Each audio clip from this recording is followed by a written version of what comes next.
નખરો કરે છે એટલે મને ગઝલ એમના માટે યાદ આવે યાર. तुम तो कहीं और के मुसाफिर थे,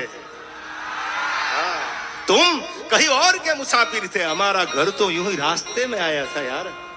ઘણા નથી આપણને હાય હેલો કરીને નીકળી જતા. તમારી ભલી થાય 100 મહિના થયા, તમે જમવાનું પૂછતા ત્રણ બધું એકર હજડિયા બ્લોક કરી દીધું.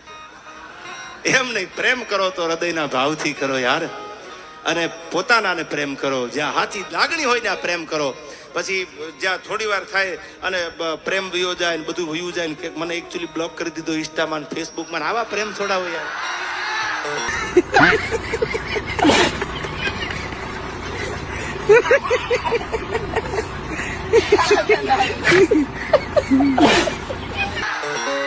આને પ્રેમ નો કહેવાય, આને પ્રેમ કહેવાય જ નહીં. પ્રેમ એવો કરો, ભગવાનને કરો તોય ભલે અને માણસને કરો તોય ભલે, તમારો કેળો જુદો થઈ જાય આવો પ્રેમ કરજો ને. એવો પ્રેમ કોને કર્યો?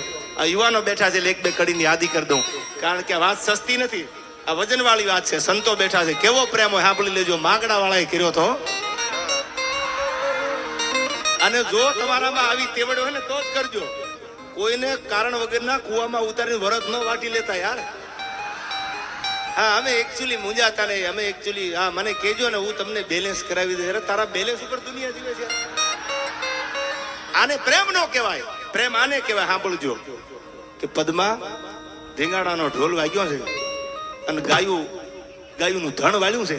હું રાજપૂતનો દીકરો છું અને ધીંગાણું કરવું પડશે, જવું પડશે. પદમાં જોજે, હું જાઉં છું ધીંગાણામાં, ગાયું વાળીને પાછો આવું, અને જો ન અવાય તો પદમાં હું જીભાન આપું છું, માંગડો તને મળવા આવશે. દુનિયામાં જીવતા કોઈ મળે એનો અફસોસ ન હોય, તો જીવતો માણસ ગમે એને મળે. પણ ઉપેન્દ્રસિંહ મર્યા પછી જો કોઈ આવીને મળે ને તો એ માંગણા વાળો પદ્માને મળવા આવ્યો છે, ભૂત બનીને આવ્યો ભાઈઓ. શું કીધું આ કડીમાં સાંભળજો કે પદ્મા તારા પ્રેમની વાતું હજી સલકાય છે.